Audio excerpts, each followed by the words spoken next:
Hey everyone, happy Monday. We are ready to rock and roll today. I'm fired up to bring you this live. It's going to be sort of informal, sort of not. More and more, we get a lot of questions on how much do things cost, right?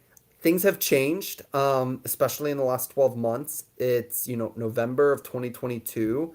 Uh, Staff cost has changed. Insurance costs have changed. A lot of things have changed.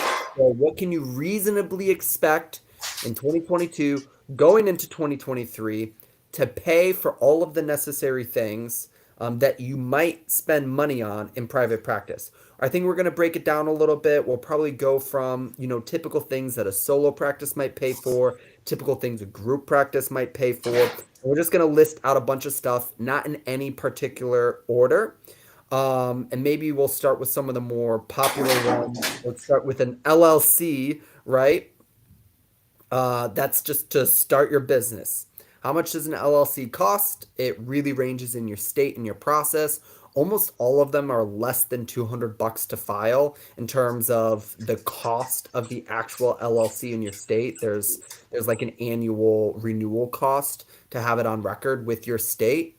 And then your cost to actually create the LLC if you're using a lawyer. I think Attilio, you've probably made more LLCs than I have. Not too sketchy, but a few more. What have you generally paid, and you maybe recently paid to establish a new LLC? Yeah, I mean, it's usually just a couple $100. Depends what you really need done with them. I typically, honestly, the last couple businesses that we formed have been, we just did it all through a company called InkFile. I feel like the most cost here is your time, quite frankly, because there's a bunch of paperwork, it's a bunch of little things here and there. It's like, for me, just push the fast forward button and pay someone to do it. Depending on where you're at, I think Delaware is one of the cheaper states. You can have an LLC, get your tax identification number, and a few other things for under $300. I looked last night, yesterday, 2 days ago, for Texas. Actually, Texas is about $500 or $600 on helping someone set up their LLC. I was like, just do the thing, and so straight up, it's like between $300 and $600. The first time that I set up and incorporated my business, I didn't know what the heck I was doing. I made a bunch of mistakes. I probably could have been guided, and it took me probably about a month and a half to do. If you're asking me what to do, go to InkFile, and just have them do it yourself. Like, have them just do it for you. It takes like 10 minutes, not even. So if you got $300 to $600, that's pretty much it. I don't have a better recommendation than InkFile, but I'd used a couple of them. I recommend just like get a register agent, get a system that's just going to notify you on your annual notices and your annual filings. It's going to kind of do that all for you. It's worth the little bit of money, and it's just going to go a lot faster. I never paid for like the extra EIN getting. I thought, at least in my state, getting my EIN from the federal government once the LLC came in was pretty simple. But if you just want it all done for you, you'll probably be on that higher end of 500-600 bucks. And I think that kind of goes in the direction of one cool thing that has massively dropped is getting paneled on insurances. If you want to go the insurance route, there's so many companies like Headway and Sondermind and I don't know. You guys are probably pretty aware of them. And you can for sure get independently licensed. I think in my experience, usually a company will charge you between like 150 and 300 per a insurance carrier that they try and help you get licensed on. Same deal. They'll do all the paperwork, they'll do the company process, they'll do all the file and the follow up and everything. And so, if you have a little bit of extra cash, a lot of the clinicians we work with find it a massive headache to get credentialed on their own insurance company if they want to go that route. So, you can just pay someone to do it. You can find a good credentialing company. It will be about 150 to 300 bucks per pop, which in the long haul of things, if you have the cash, it's probably worth the time because you won't pull your hair out. Yeah, I'd add to that. If you're going the insurance route, guys, you're going to be full. Like, quite frankly, like it's straightforward to fall into success as an insurance provider, and so like if you're looking at the 150 or you're looking at the couple $100 right now, it's just kind of the cost to do business. I mean, the return on investment is enormous. So And a just quick side do note, it. if you're currently really struggling to make the cash pay reality work for you and you haven't gone all in and cracked the code on your marketing and you're like, I don't know if I have that in me and some of those things, in the short term, getting on insurance panels, especially if you're launching your private practice for the first time, can actually be a really productive stepping stone because you can build the business, you can build the caseload, and then you can crack the code on marketing and transition whenever the time feels right, whenever you have some cash in the bank, whenever you have a little bit of security, if you don't have that currently. So just some advice along the way. Let's talk about a good website. I think we've done a lot of content, so I'll avoid the do they need a website? Do they not we need the website? Someone's getting a website. How much should it cost if they're trying to do it themselves? How much should it cost if they're paying someone and they want it to be worthwhile? Yeah, this comes down to like you don't always get what you're paying for. One, so you don't always get what you're paying for. I would be realistic with your goals.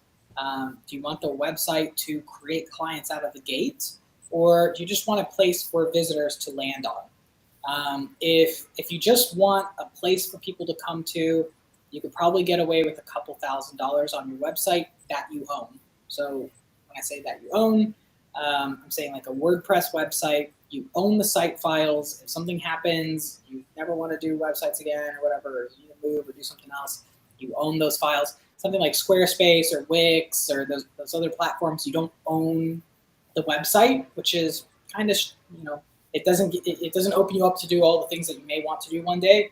As well as if you ever decide to leave Wix, guess what? Wix keeps the site. So you do not own the website there. So it might be like cheaper in the short term, but it's very expensive, especially if you're planning on being in business for a couple of years. So Yeah. keep that in mind. The Wixes, the Brighter Vision does WordPress. That's subscription, so they own your site, even though it's WordPress. It's kind of weird. Um, I think they'll give it to you. Maybe we've been lucky a couple times with some people getting site files, but most of the time it's sorry guys, you don't own it. So keep that in mind. It's shorter in the short term, but if you're looking for your site to be a performance player, if you're looking for your website to come out of the gate and sort of be out of the box and perform for you, I'd say you're looking at more like $7,500 to $10,000, $12,000 range for content to be created and everything to be put in place that you need. And it's not a guarantee that's going to work. So be careful with it.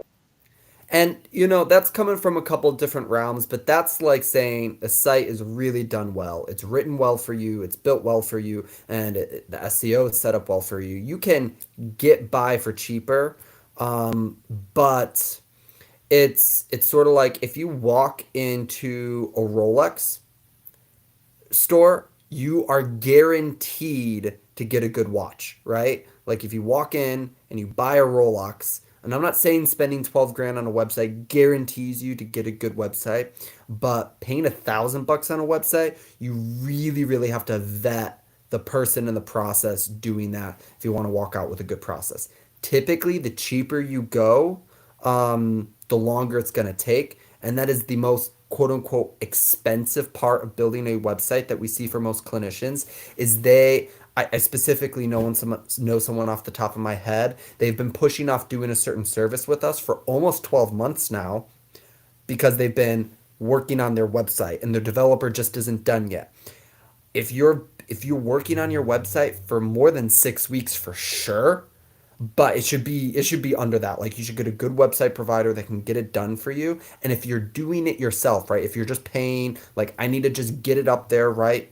Twiddling D and twiddling dumb, that's the most costly thing you can do for it because it's keeping you from going out and doing business or revenue generating activities like working on your SEO or running paid ads or networking or doing something else. The website is static until you go do those other things. But cost of a website.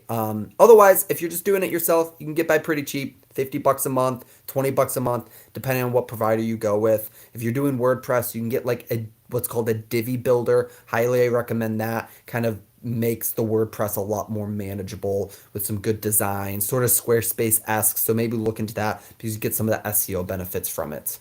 Let's talk about good quality office or practice managers. Actually, any other categories on like the solo practice end before we go into some of those maybe bigger bucket expenses?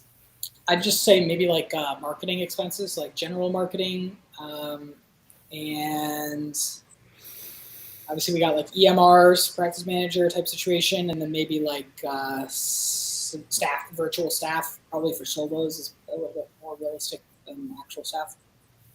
Yeah, So maybe those three buckets real quick. I'll do the first couple here really fast. So number one, virtual assistants. If you get a really good overseas virtual assistant, they'll probably cost you anywhere from like 7 to maybe upwards of 15. You really shouldn't probably be paying more than $15 an hour for an overseas English as a second language virtual assistant. And they need a lot of management, they need a lot of structure, but they can be really good fits to do cyclical, well defined activities in your business, especially on the back end. Then on the state side of things, this is one thing that has massively gone up. If you want to not pay the cost of a bad hire, you need to pay the cost of a good hire, right? So if you want to bring someone in stateside, at minimum, you need to pay them several dollars above whatever your local minimum wage is, just to make sure your pool of candidates is slightly above average.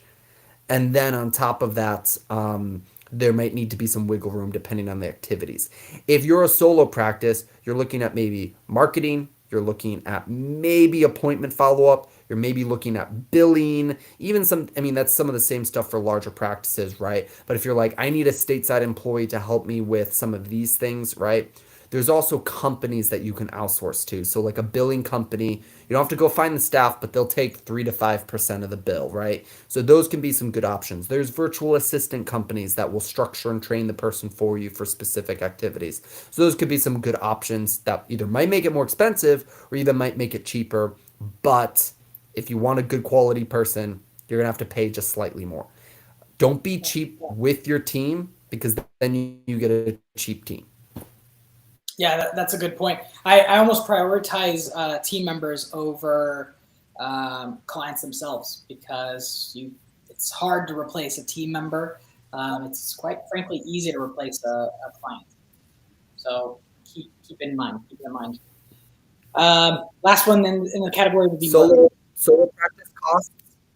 Oh, Yeah, sorry, like marketing costs. Go into it. So yeah, as far as like marketing costs go, guys, the Small Business Administration recommends you spend about 10 to 20% of your total revenue generated on marketing, on new client acquisition. So that means it's a little bit different for everyone, depending on how competitive your niche is or your market or how competitive your offers are or how competitive you are as a business provider, as a professional. Your costs may be a little bit higher here. They may be a little bit lower. But guys, it's a cost. It's a sunk cost that most businesses recognize is something you just have to do to live, right? You got to pump. You got to pump in air in order for there to be air in the balls to play the game. So this is just one of those things. It's like you cut that out of your total, and then maybe like taxes might be another one. Don't know if you want to add that right away, but or if there's anything that we want to touch on.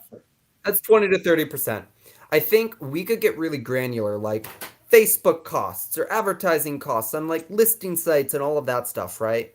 Bottom line is you have to choose one as your primary mechanism. Start there, spend your money and your time there, get it to work for you, and see if you need to add other things to it. Most of our solo practices right now, and I'll just share this one thing, most of our solo practices right now spending on ads are spending between $300 and $700 a month on the Facebook or the Google ads to try and get a return on investment from them. So just kind of keep that in mind. And to Atilio's point, I recently wrote a really good post today, actually, on sort of the untold truth about starting a therapy practice. Spending money on marketing and having to do client acquisition is sort of like having to go to the grocery store, guys. It like you have to go to the grocery store and you have to spend money on food if you want to be able to make food and be full, right? Your business will starve.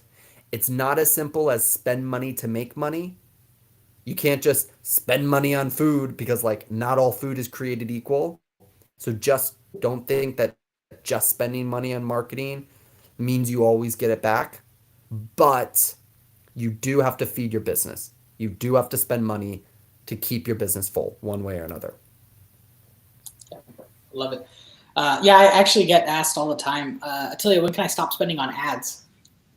And time again, I say never if you want to keep being full. The biggest companies in the world, the biggest company in the world, Coca-Cola, Disney, you name it, American Express, they all spend money on ads. They all continue to spend money on ads and marketing. And it's not because it works, it's making them money. It's because you have to do it. It is part of the activities that need to happen in order to exist. So keep it in mind. If you want to decrease the pain of the cost of your business, the cost of doing business, spending of money on ads, your admin, whatever it is, get your business to make more money. Because if you're making 15,000 a month, which is very doable as a solo practice, you're making 20,000 or 30,000 a month or whatever it is, right? Suddenly that $700 a month on ads is your main marketing expense. It's pretty tiny in the grand scheme of things. Yeah, good point. Good point. Great. Moving Some over to additional groups. practice costs. I say we go the other end. We talk about recruiting. Most therapists I know spend almost no money or no money at all on recruiting. And I think this is a philosophy we have differently. You should spend money consistently on recruiting, right? How much money should you spend on recruiting? How much money do you want to make? So if in larger group practices, most of the time, your actual profits, your actual cash collected is really just limited based on how many people you have in the clinic and how many people you can fill up. So what that means is if you don't have bodies that can handle more calls, you physically will not make more money. You are capped forever. If you ask me, one therapist can profit for you anywhere from like 30 to 50,000, $70,000 sometimes per year, depending on your model, depending on what the splits are, depending on how full they are, etc. So if you're profiting $30,000 a year on a clinician, I mean, you could realistically spend $30,000 to get them for the first year. Like if we're being realistic. So if you're open to spending $30,000, you better believe that you're going to get new candidates. If you're trying to skate by just making free posts on Indeed and Facebook or reaching out to your competitors, clinicians, it's just not the actions and not the activities that you need to be successful at the capacity, at the volume that a serious practice really could. So Yeah. keep that in mind. Keep that in mind as you're looking at recruiting. I mean, it Yeah. costs to get people, but people make big dollars, and for the most part, it's a very scaled, very leveraged activity to have a person that's working in your clinic. Yeah. So I used to work for the Chicago Tribune doing like recruitment marketing for them for a little while. So costs have certainly changed since I've done that. However, the philosophy, it's essentially this process where if you if you think organically it's going to take you 3 months, 5 months, 6 months, whatever it is, to find the team members or the staff members you need without spending much money on it, um, look at how much revenue you're losing by not having that position full for that 6 months. So if we can spend money to fill that role sooner than that 6 month time period, if I can cut my time it takes me to fill this position by 5 months, that means I can afford to spend almost 5 months worth of profit, right? So if I'm gonna get 3 grand back by having this position full, right? Revenue or profit from the business, and I'm gonna fill it 5 months sooner, that means I could spend almost $15,000, no questions asked, much less some of the math that Attilio just laid out, which I agree with. But at least upwards of 15K just to fill this position because that's what I'm missing by not having this position full, much less the upside of everything else. So kind of keep that in mind. I think for some of these other things, like a practice manager, it's both sometimes a recruitment issue and a training issue. But similarly, a really good practice manager, you can either hire someone for cheaper that's underskilled and train them, which is a great way to do it potentially, someone with the raw potential, or you can find someone that has all the training you need and start them at a higher wage in order to make it happen. Areas and national average is going to range so much on this, but if you want the cost of not losing your practice manager or your phone answerer all the dang time, which we talk to practices who they just like lose these people right and left, pay them a good 10 to 20% above the quote unquote typical rate, and they'll be happy 10 to 20% longer, if not more. And that money will come back to you because hiring people costs time and that costs money.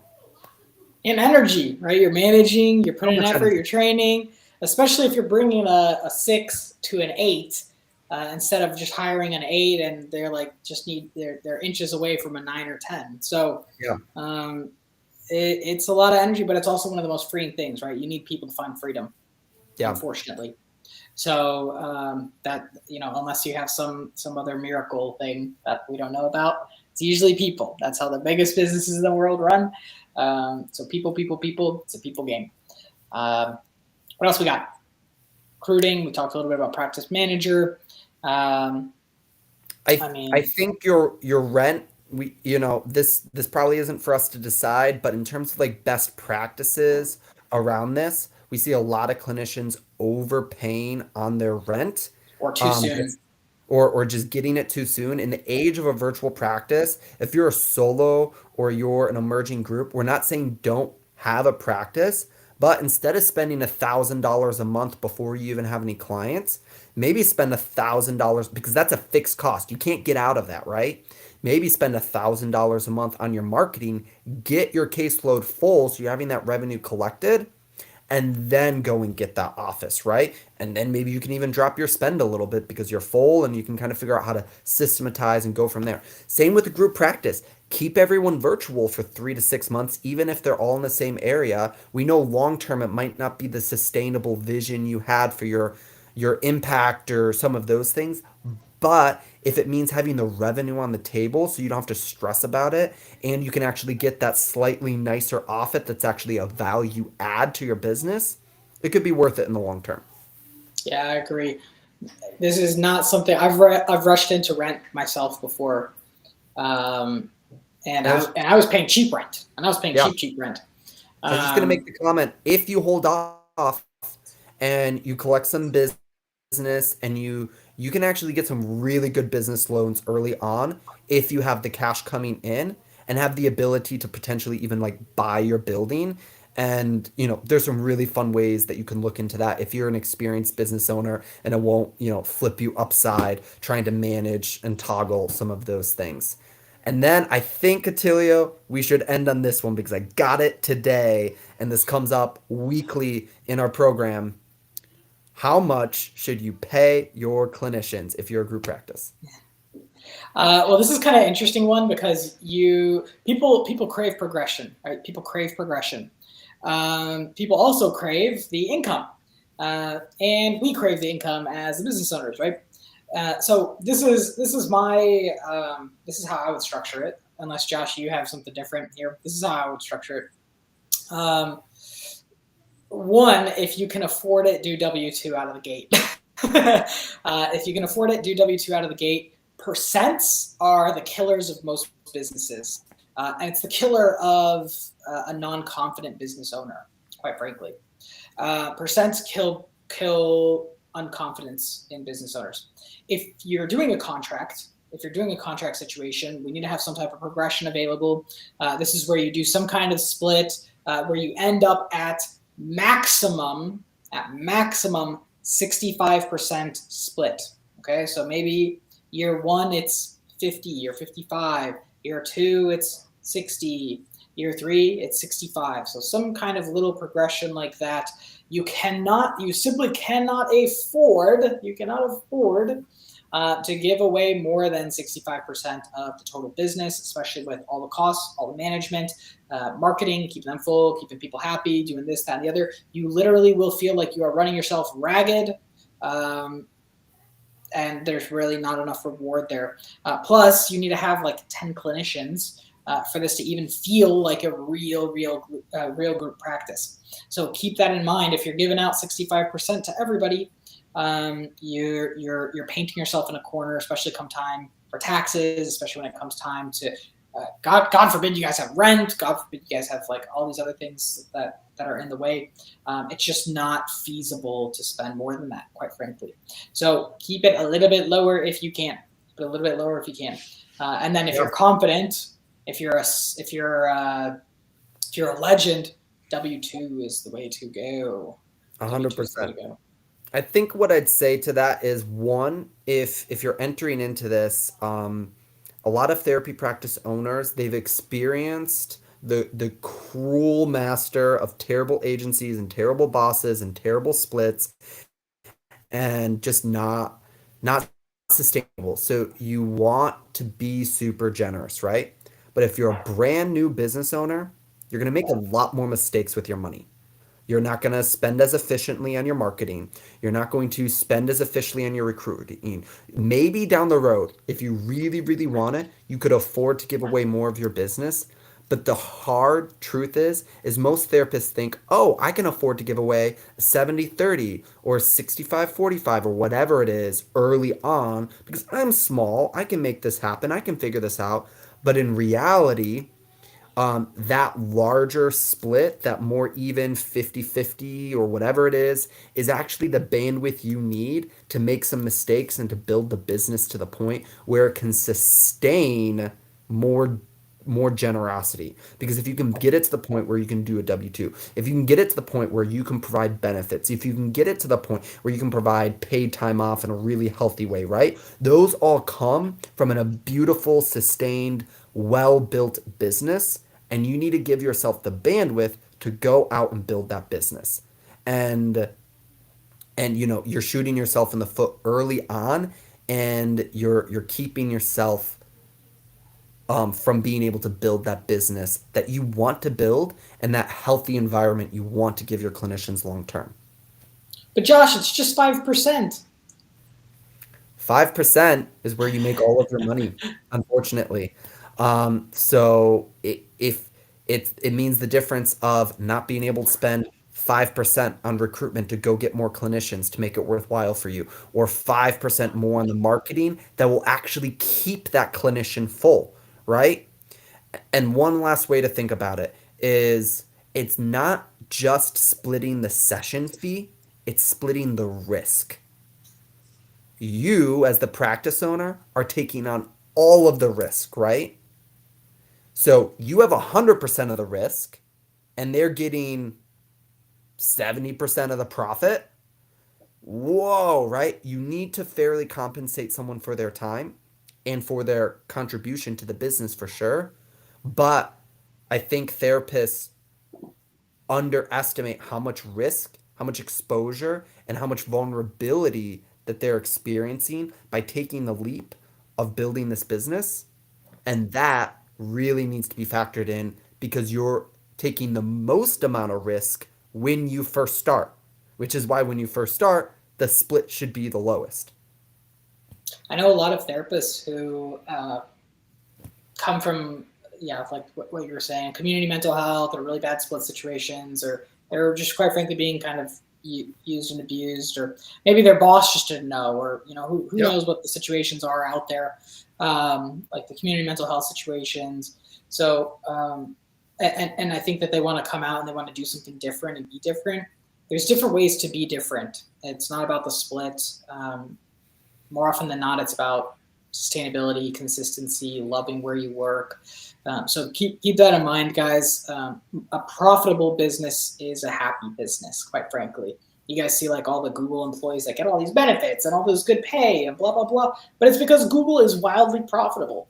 It's because Google's wildly profitable, and so they can afford to have beanbag chairs and free beer and coffee and stuff all over the place. So keep that in mind. Keep that in mind. A profitable business is a happy business. Well, guys, we hope this helps you process some of your expenses and just gives you a gut check on what some of these things should cost. Whether it's you're bopping into private practice for the very first time and you're like, what is this going to do for me? Or it's a check of like, what am I spending? What is my philosophy on recruiting? What is X, Y, and Z? Hopefully, this was a good place to start. We'll see you next time. Cheers, So, yeah. guys.